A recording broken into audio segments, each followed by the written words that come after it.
This is a stabilizer, voltage stabilizer for an air conditioner. You can see the huge toroidal transformer inside it. Toroidal transformers have higher efficiency than conventional transformers. And you can see the circuit inside here also. Relays and various components, capacitors.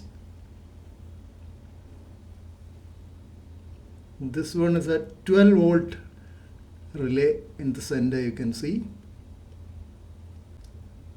12 volt DC relay.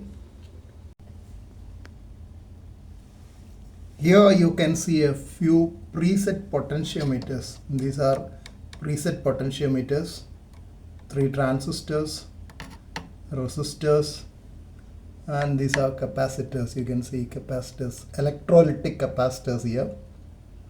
These are again resistors. It's a larger relay.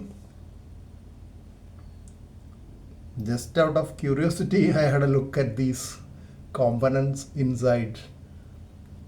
This is being sent for repair, so before repair I thought I'll just see what is inside it.